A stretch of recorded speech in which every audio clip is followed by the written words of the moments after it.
Okay, once again, welcome to the Unshakable Foundation of Cocaine Anonymous. This is a main share meeting, and today it's with great pleasure, so much gratitude that I'm welcoming John C., who's come all the way from Ontario, Canada, come to share for around 40 minutes on the topic of emotional sobriety, after which we'll open up for a Q&A session. So with that, John, it's over to you.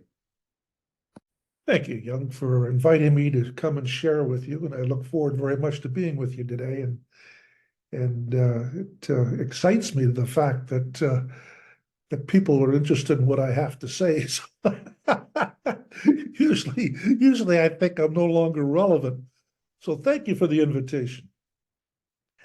I am an alcoholic, and I've been in the program now for going on 52 years. And I kind of grew up.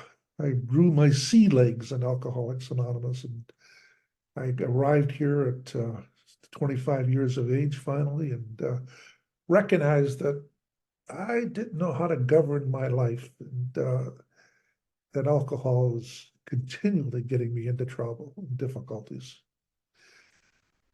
I come here because I wanted to share something that's extremely valuable to me, and it really gets me up in the morning and gets me excited about living. And we're speaking about, as Young introduced me, was emotional sobriety. But I'd like to add something to that: emotional and cognitive sobriety. In other words, mentally and emotionally develop a regularity or regulation around that, so I'm not overwhelmed, or I am no longer accepting and engaging in negative thinking. You see, what I've learned in my experience, personal experience, and my professional experience as well, is that thoughts generate emotions, emotion generates thoughts. Each of those contribute to behaviors. And it's like a triangle. If you can imagine a triangle where thoughts, feelings, and behaviors, they are bidirectional. In other words, our behaviors can change the way we think, and our thinking can change our behavior. So to me, when we speak about emotional sobriety, I like to include the mental aspect of it as well. And well, I hope this doesn't come across as a teaching, which I sometimes fault to. But what I've learned so much, and what I want to share with you to shortcut your sobriety, if in fact your emotional and mental sobriety, if I can help in that way, I would be very excited to learn that. You see, one of the reasons why I drank, and one of the reasons why I had an addiction, by the way, is to numb the experiences I was having. I didn't know how to deal with them.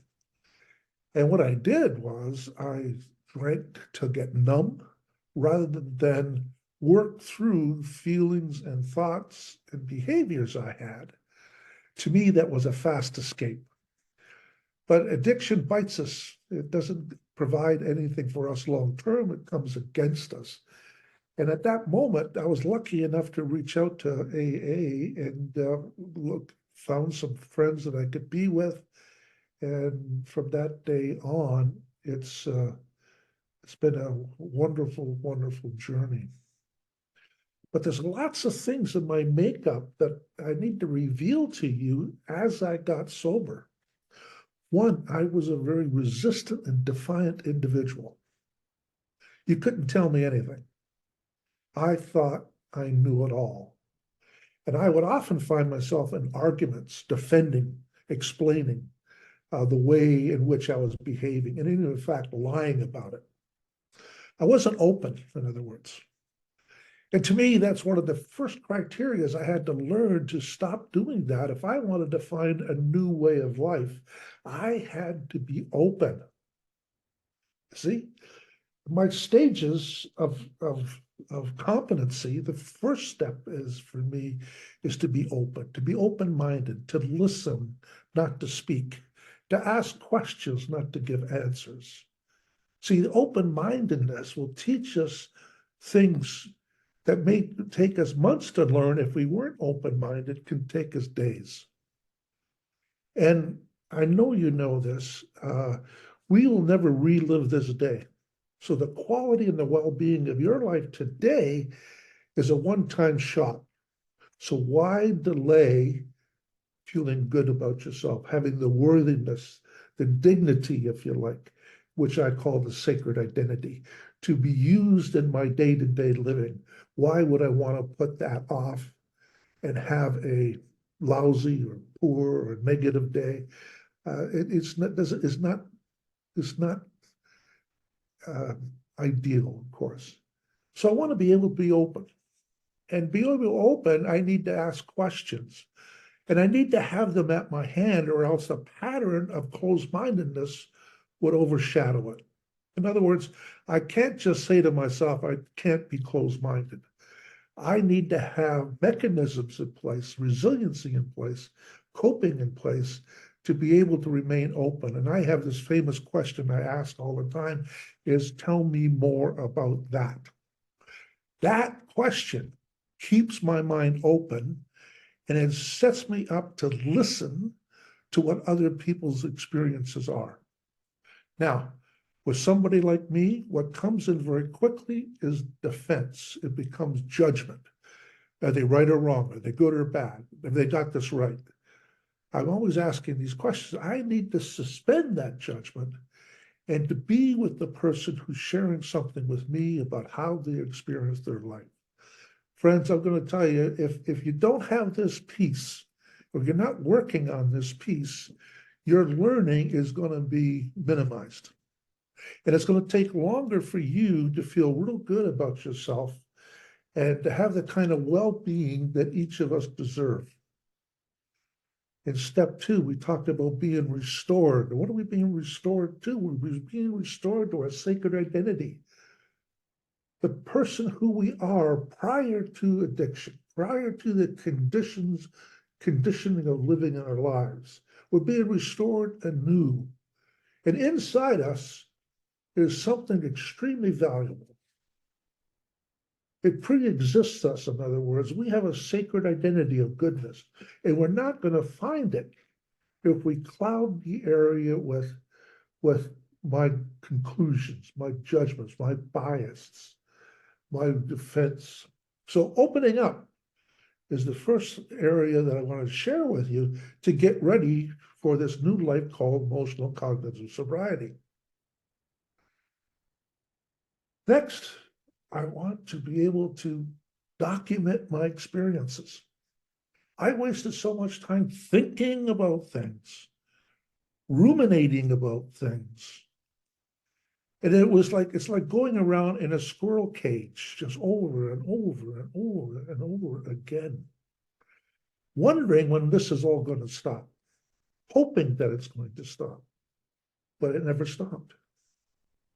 What I learned was if I were to write down my thinking, now I have an opportunity to get out of the rumination and hit the exit sign and get on to a whole new way of living.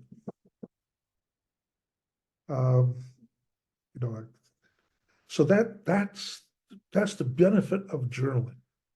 You learn by what you're writing rather than what you're thinking.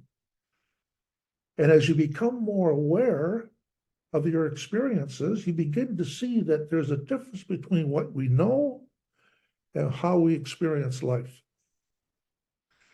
Sometimes their brain interferes with our lives because it says, well, I know that. But this is not about knowing something. This is really and truly about how we experience something. And we need to distinguish between what we know and what we're experiencing. Now, I'll give you an example of that. Everybody knows that we're mortal, that one day we will pass away. Hopefully, it's a long time off for each of us. But we know in our heads that we're mortal. But we live in our experience as if we were immortal, that will put something valuable off the next day. We don't get around to something that's important to us. So we're really acting in a way that we think we're normal, or mortal rather, immortal. excuse me, we're acting in a way in which we think we're immortal. And yet we know in our heads that we're immoral. So there's an inconsistency with that. So the urgency is today is when we're writing and becoming deeply aware of who we're being in the experience of life, we then can make changes. Periods of reflection, friends. Number 3 is there's a periods of reflection.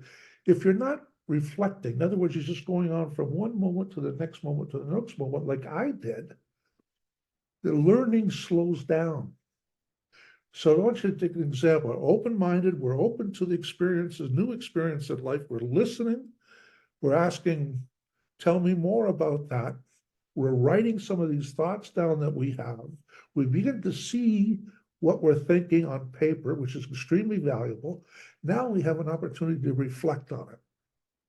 How can I handle this better? Is there a better way for me to be having the process of thought, emotion, connection? And you examine it. You look at it like it's an experiment, like you're a scientist. So we begin to open up to these ideas. We begin to see our weaknesses in terms of how we experience life and how irrational we may be. The jumping to conclusions, the assumptions, the judgments we make, all filter down to a life of irregularity, of imbalance. So this idea of reflecting is extremely important. Now, something we do very well here is to share. We learn, and I have to tell you, one of the things we have to look out for is that we risk embarrassment. You know, we're not wanting to be vulnerable, so we only share at a certain level. And each of us need to look at that and say, okay, here's my comfort zone.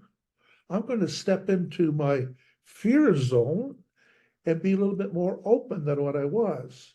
So I can share with people my vulnerability. And I can have a dialogue with people, and I can listen to what they have to say, and I can calibrate what I'm actually experiencing to other people's experiences. In other words, I become out of this isolation mentality and into humanity. Extremely powerful way to set up emotional and cognitive sobriety. And as a result of this work, which this is a preliminary, by the way, of getting into the emotional mental sobriety, is to experiment, get used to experimenting things. You know, we have to be careful of this all or nothing thinking that addicts seem to be very good at. Perfectionism, things that, you know, we say, again, we know that we're not perfect, but we act as if we should be. How do I know that? Because we get angry with ourselves. We don't like our mistakes. We're very critical of ourselves. See, those are lessons that can be changed into something beautiful like self-compassion. We learn to forgive ourselves, be gentle with ourselves. And I have never met an addict, newly recovered or immature sobriety, that wasn't harsh to themselves particularly. They're much more gentler to other people than they are to themselves. So we want to be able to get into this idea that how am I going to experience this life? What am I going to do about it? And we start enter into experimenting. Now, got to be careful, all or nothing thinking. What is the best experiment I could do? What is the best thing I could do? See, that's not a very good question, because it may impose that we're waiting around till something occurs to us that might be the best. The idea of experimentation is you take an idea that maybe you've heard in a meeting, maybe with your sponsor, maybe you just reflected on something, and you experiment with that to see if it works. There's no thinking about it that can determine if it's good or not. It is in the acting of it that we become better people. And then we integrate these things, you know, that we can come up with some new ideas of how to interact in life. So we start to integrate it into our behaviors and our attitudes and our thoughts. You know, for instance, if one is prone to the inner critic, does anybody have an inner critic? You know, what would be the difference in how you deal with the inner critic? Well, I have a 4-step method that helps me deal with my inner critic. One is I welcome the message. What is my inner critic saying to me? Because the inner critic is trying to do something not only to me, but for me. I welcome it. Second thing I do, I listen to it. I want to hear it. Can you imagine talking to somebody else?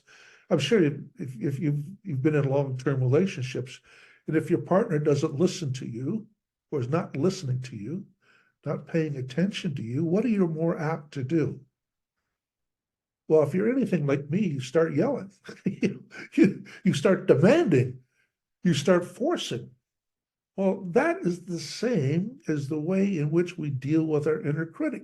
The inner critic will not be silenced. You're not going to be able to get rid of it, but you're able to work with it.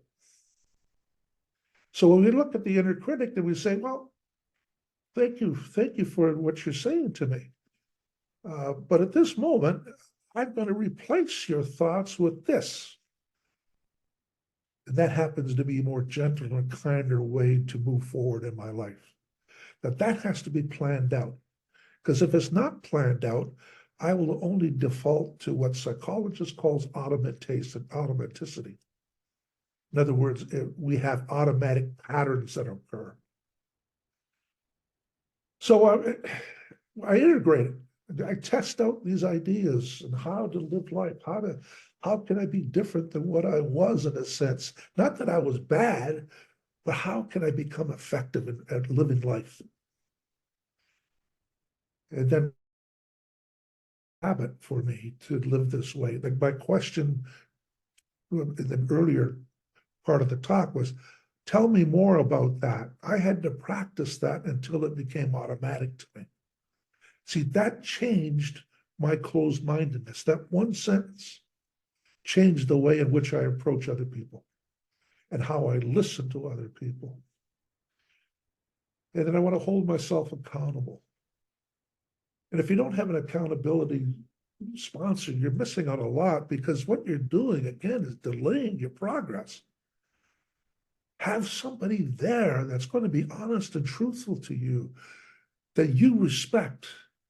And you tell that person, this is what I'm going to do today or this week. And then report back to them what you did or didn't do. And it's okay to fail, friends. This is the other thing that I think the perfectionism in us, that we don't want to fail, therefore we won't do anything. And it gives us, we're afraid to risk failure. But in life, we have to risk failure. You see, this is what happens. We have to be prepared in order to enter into cognitive and emotional sobriety. So here we are. Here we are. Now we're in a place, if you're able to do this pathway to competency, the 7 steps that I just outlined, now you're ready to take on what it means to be emotional and cognitive sobriety. Without that front piece, you're going to be preoccupied with self. You're going to be preoccupied with your defects of character. You're going to be preoccupied with your old patterns. You're going to be preoccupied with defending and explaining yourself to other people. You're going to be preoccupied with your judgment. And you can imagine how little time you have to learn and try on new ideas. It just takes a long time. And I'm speaking from experience here. It took me a long time because the filters I was using was the ones I'm explaining to you. I want to be open. Even at my age now, I want to be open. I want to listen. I want to be able to entertain ideas that I never entertained them before. And the way I can do it naturally is with the meetings that we go to. I have a diverse group of people that I talk and interact with. I don't have to agree with them. This is not about agreement. It's about listening. It's about pulling something out. It's about trying on new ideas that keeps you young and fresh and hopeful. It's not about wondering, why am I like this? What's wrong with me? I'm not good enough. No, no, no. You are good enough. And we have defects of character, but we have them. We're not our defects of character. And the sacredness of this idea of I am. I am. I no longer say I am self-centered. I say I have moments my behavior was self-centered because I have a dignity and a sacred identity that needs to be in the forefront of my life to be able to have well-being, to have self-esteem, to have confidence. And I don't put weeds in my garden anymore. Consider the word I am, or the phrase I am, or the verb I am is sacred. I am. Now, what I'm about to share with you is my practice. It's not directly related to the steps, although it is not interfering with the steps. I like to think that this does not replace the steps, but it's an add-on to your recovery, or my recovery. So I have a 7-step sequence that I use for emotional and mental sobriety. I hope this is going to be helpful to you. First off is self-acceptance. I need to learn to accept myself for who I am and who I'm not. Yes, and that means defects and all. Accepting myself.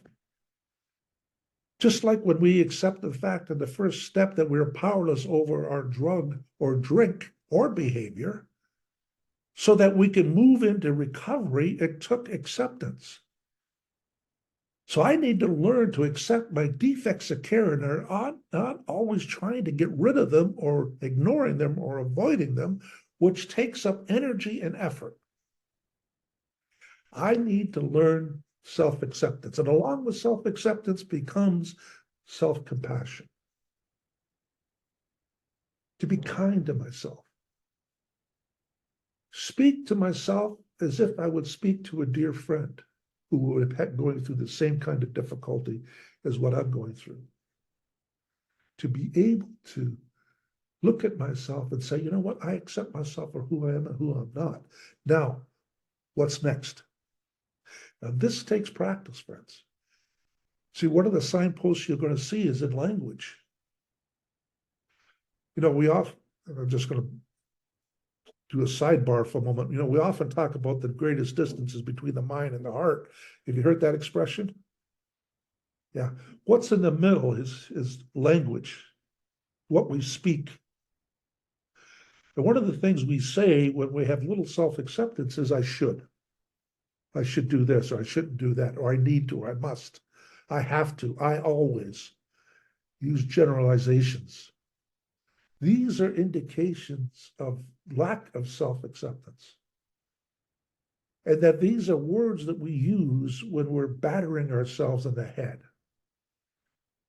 Let's put that to bed by using affirmations to say to yourself, I have dignity. I have goodness. I here have purpose. I have value. Now, you may not know what that is. That's okay. As you continue to talk like this, what's going to be exposing is the values and the principles and the strengths that you have as an individual. Teach yourself every day. Look in the mirror, do some mirror work, look into your eyes, and explain to yourself that you're a good person. I know we make mistakes and we do foolish things perhaps, and maybe we keep failing in the past, but today's a new day. Today is a brand new day.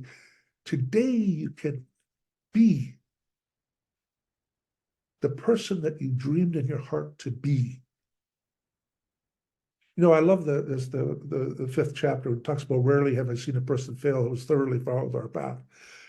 I heard that, when I first heard that, I was sure I was the rarity. You see? And I wasn't. Of course I wasn't. Then I heard that a constitutionally incapable of being honest with themselves. And I thought, you know what? I've lied so much, I don't think I can be honest with myself. I didn't even know what honesty really meant. And I have to tell you, without a doubt, in 51 and a half years in this program, I have never met anyone who was constitutionally incapable of being honest. Now, I know that we lie, we pretend, and we do other things, but down deep we know, and this is the honesty coming out in us. Each of us have the capability of remaining sober and clean a day at a time. Each of us are capable. We just need to get our ducks in order and have an environment that's right, and having the friends that we can associate with to allow us to be the person who we can be. So self-acceptance. Next thing I want to point out is mindfulness. If you're not practicing mindfulness, you're limiting yourself. Mindfulness is more than meditation, by the way. We often think that mindfulness equals meditation. Meditation is part of a mindfulness practice. So to be mindful, what one has to be is to learn to allow the experience to unfold as they're unfolding, and suspending judgment while it's unfolding. And we need to be in the presence of now. This takes practice, friends. And why is this important? It's because our mind tends to wander. And a wandering mind is an unhappy mind. So even though we're there, we're not fully present. We're in the past or in the future. And there's nothing for us to learn. It is in this moment, it is in the present moment that we get to learn and to understand the experience that we're having, so that we're able to do something about it with the help of God. Mindfulness. How does one practice mindfulness? Well, to start with, I can't go into details because I have such short time to be with you, but mindfulness can be practiced by using and paying attention to your breath or a body scan. Take a moment, maybe every hour, maybe every 2 hours, and just pay attention to your breathing. That catapults you into the present moment. Now, we want to be aware of what that present moment we experience. And not to be overwhelmed or not to be concluding anything, but just to be a witness or an observer to the experience we're having. Don't take things so personally. When we take things personally, we're wrapping our emotions around an experience that really don't belong there. That all we can think about is the emotion. Be an observer. Mindfulness. So we talked about self-acceptance, we're talking about mindfulness. The third piece is, I'd like to share with you, is maximizing your strengths. You see, for years and years and years, I talked about my weaknesses, how bad I was. And I wasn't really that bad, but I talked about it. I looked at my weaknesses, and they became the full focus on what I was to do in AA. I had to correct them. I had to become a better person. So what I was doing, if you could imagine this for a moment, what I was doing was defining myself by my weaknesses only. Now, just step back on that, because you may be doing the same thing. And what you're seeing is an incomplete picture. What's beside it is that you have inherent strengths. You have abilities and talents. You may not know what they are, and they may be underutilized even if you know what they are, but you have them. And at least invest as much time in your strengths as you are with your weaknesses. Start redefining yourself on both those pictures. Now, the science says this, What you'll do out of practicing your strengths and developing your strengths is that you'll have increased energy, zest, and enthusiasm for living. Why?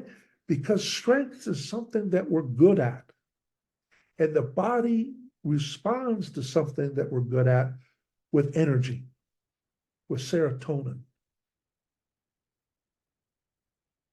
You see, when we examine only our weaknesses, what we're delivering chemically to our brain is cortisol, the stress drug.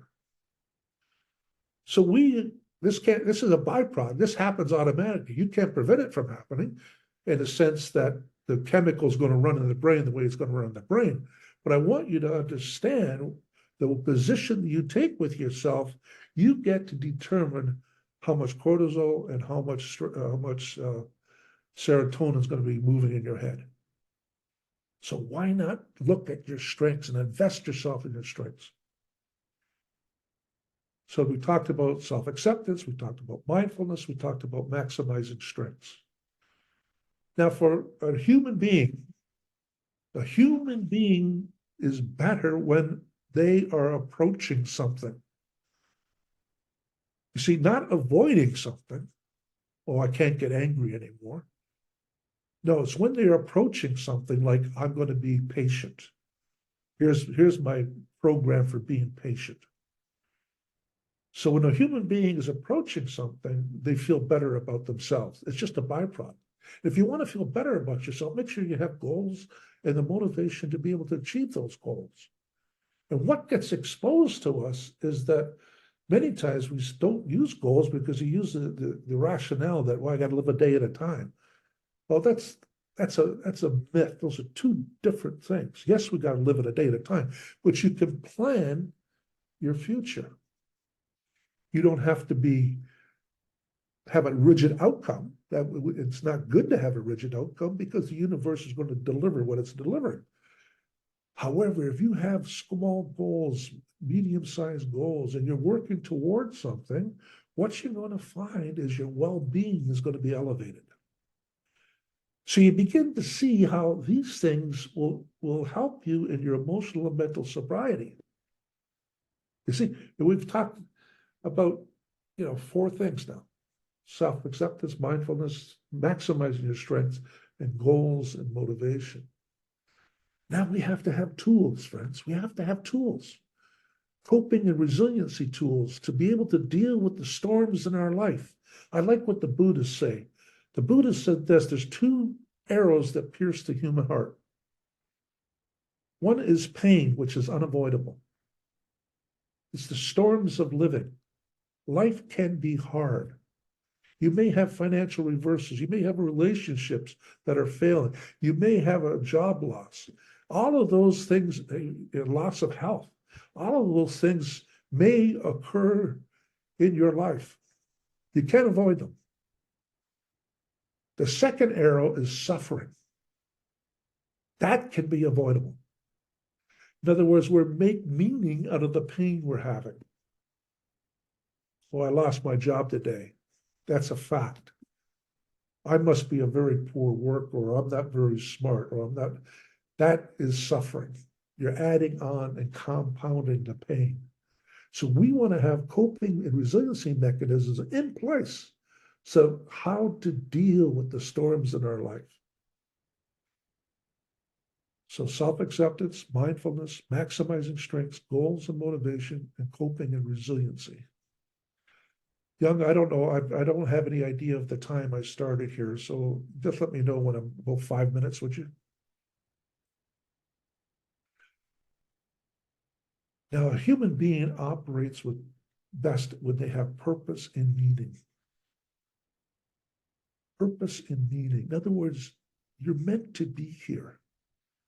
And you meant to be in service of something. And what happens sometimes as an addict in recovery, we may get lost in the meaning of living life. And when we find our true purpose and our true meaning through exploration, through journaling, through being open-minded, through listening to an intuitive thought or word, we develop our purpose and our meaning. We begin to align ourselves. Now, once we align ourselves with our purpose and meaning, you can begin to see that any upset occurs, we can deal with it with what a reasonable person would do. So find your purpose, find your meaning. You are valuable, friends. You're valuable. You're not worthless. And we need to surround ourselves, friends, with positive relationships. This is just, you can't have emotional and mental sobriety when you're in bad relationships. It's impossible. It's impossible. 5 minutes, John. Next, John.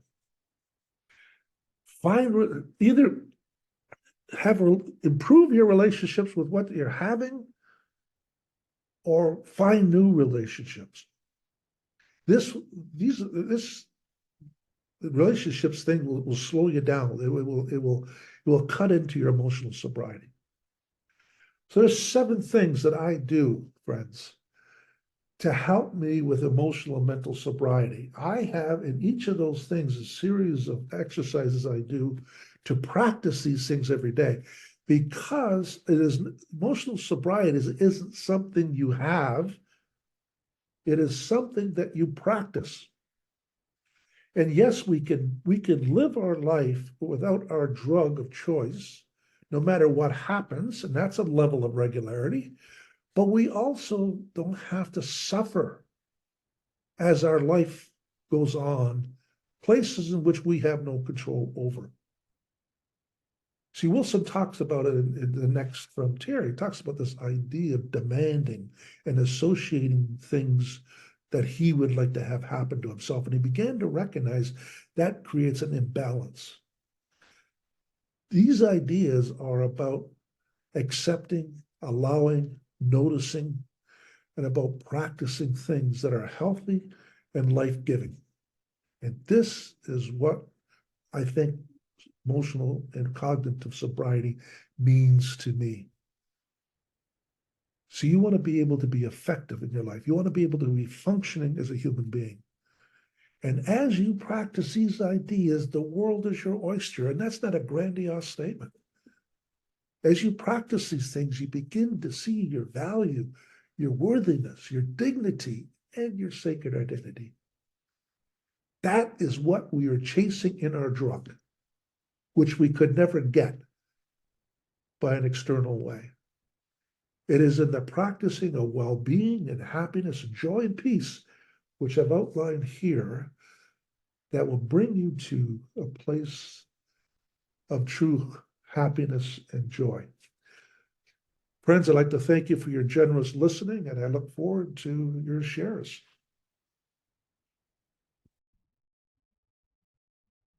Next question. Rach, please come on in. Hello everyone, I'm Rach. I'm a grateful recovered addict. Thank you, Young and Isaac, for your service. And thank you so much, John. It's always so wonderful to hear you share, and you've just given loads and loads of tools. I was just thinking about being a very emotional person, and I'm a couple of years in now, but I just was wondering about this regulation and how to kind of get on top of it when you're in it, because when your mind is following your emotions or the other way around, is there something that you can help to, help regulate quickly? Thank you. Yeah. Rach, it's always good to see you, and it's thank you for being here. Yeah. So what we have to say, I'm an emotional person. No, you're not. You're a sensing individual, and what's happened over your lifetime, innocently and naively, you've interpreted how to use your emotions. So when I'm just give you an example, when you were a baby or child, you were emotionally regulated. You didn't have much thoughts, but you hungry, you cried, you were tired, you cried, and so on. We learn this that we wrap ourselves in the emotion of things. So we have to understand and appreciate that was a process that took place. Now, let's acknowledge the fact that you're wrapping yourself around emotions and you have emotional driven decisions. That shouldn't be a surprise. But what should be a surprise to us is that we think we can instantaneously turn it on and off. It took years to develop the way in which we're thinking. It's going to take at least months to catch, understand, and to develop a separation, a disassociation with our feelings. Not that we're not going to feel. We're going to feel with what we're feeling, which is proper and good, but it's not going to infiltrate our decisions. So us practicing being an observer of this, rather than having it come on us as an association or an attachment, we then can start separating this and start to question this. I feel that, well, whatever you want to say, I feel fear in this situation. That's good. That's good. What's wrong would be I'm going to decide because of fear to do this or that. We don't want to do that. So we want to start looking at things. This is where we have to slow down our thoughts and our lives through writing to begin to see this pattern, how it develops. And there's three things you're going to learn. You're going to learn what triggered it. You're going to learn your automatic routine. And you're going to look at the reward in which your old routine is providing you. And then we're going to look at a new routine to give you the same reward under the same trigger so that you can operate in a very different way. But that takes practice, Rach. We have to be focused. We have to have people around us that begin to understand that this is important for our well-being. Or else if we get lost in the isolation of life, I'm just going to do it myself, this doesn't work. It just doesn't work. Lovely. Thank you for your question, Rach. Next up, Isaac, come on in. Thank you. Hi, everyone. I'm Isaac, a recovered addict. Thank you to everyone doing service tonight. John, thank you so much for such a beautiful share. Really got a lot of everything you had to say tonight, so thank you. I've sort of got a double-barrel question. How long have you been exploring emotional sobriety, and what has been the biggest change that you've noticed throughout developing this practice? Thanks. Yeah. Well, Isaac, thank you for the question. It's hard for me to delineate when it happened, but it happened at some point when I've accepted my condition of being an alcoholic. In other words, I wasn't just preoccupied, am I going to slip, am I not? I got to get to meetings. All those things are the front runner that I needed to be in, as we all need to be in, to occupy our minds and thoughts. At some point, I learned to accept that condition that I have, that disorder that I have. So I began to look outside of that to begin to see where I was, I'm going to say, failing. In other words, I was married. I would get in an argument with my wife. I wouldn't talk to her for 3 weeks. That's a total immature response to a stress. And meanwhile, what I was doing was I was inviting this intolerance that I had, this hatred, anger that I was building up, thinking that was my way of handling the situation. Now, it occurred to me, and this is probably several years in sobriety, it occurred to me there must be another way of dealing with this in communication, and that I was being negatively affected or triggered by someone that put me into this pattern again. And one could say that it brought me back to restless, irritable, and discontent. So, how long was it doing? I'm going to say several years. I've been exploring these ideas for a long time because I thought there was something missing in my life. I've been pretty active in AA all my life. And yet, even doing the steps to the best of my ability and praying to God and being available to this spiritual journey that I've been on, helping people, sponsoring people, and so on, I felt that there was something missing. And this is another thing I want to share with you. Don't measure yourself against the big book.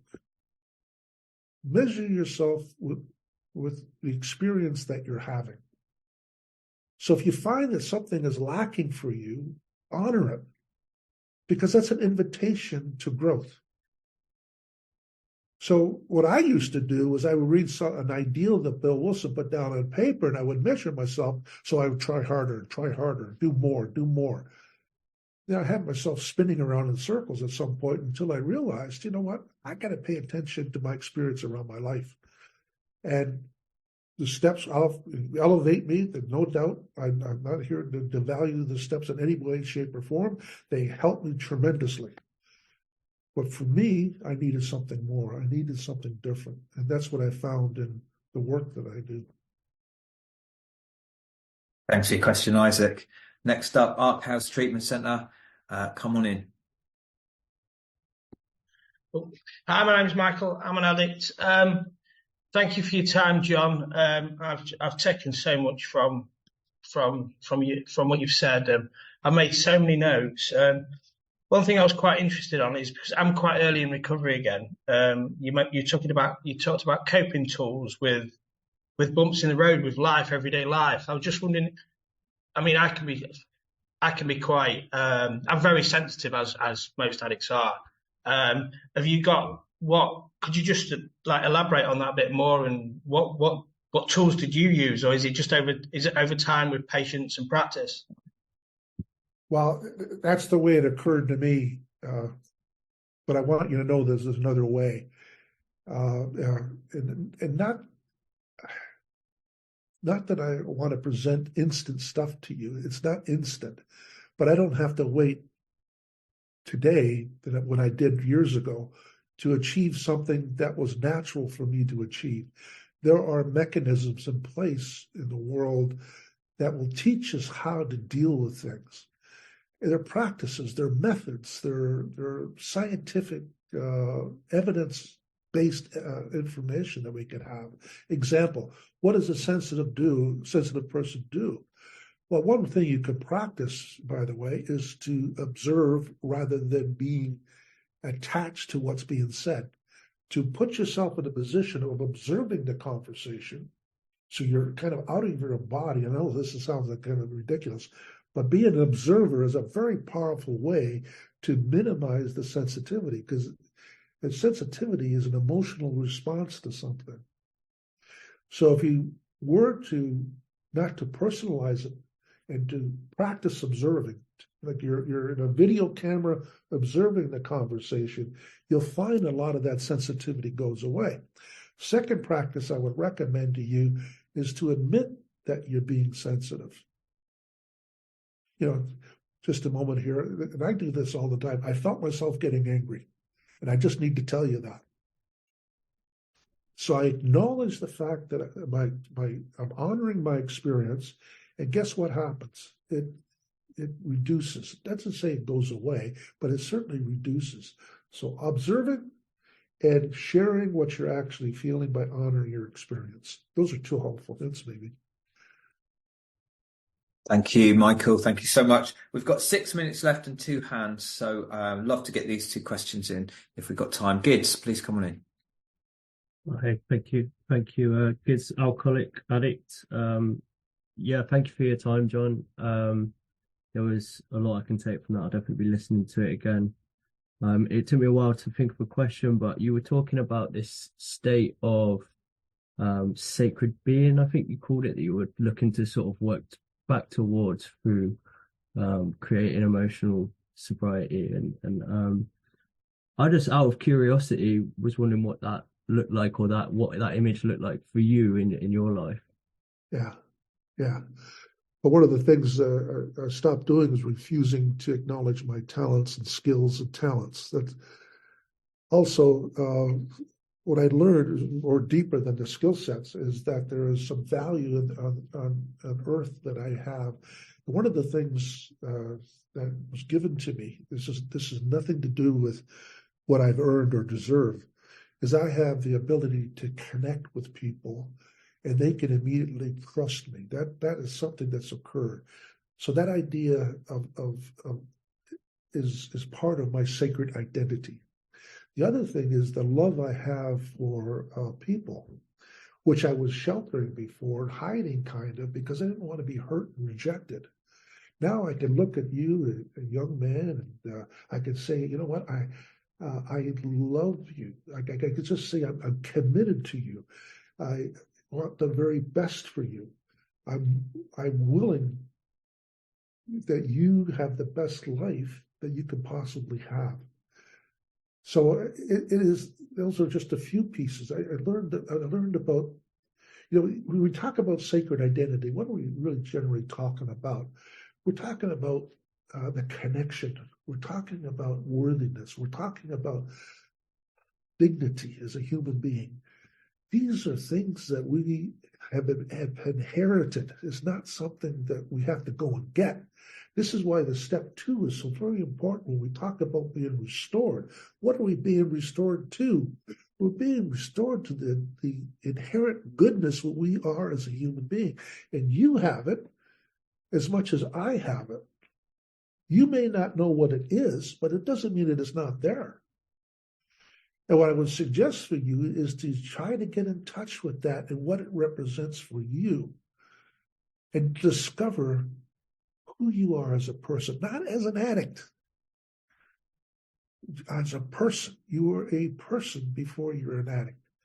Now, the addiction has robbed you of that, is separating you from that.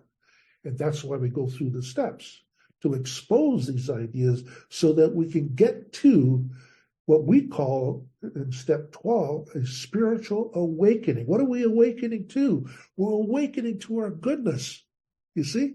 And when we're thinking that we are good people, we behave in a certain way and we feel a certain way. That is what this program and journey is about. So I encourage you to guess.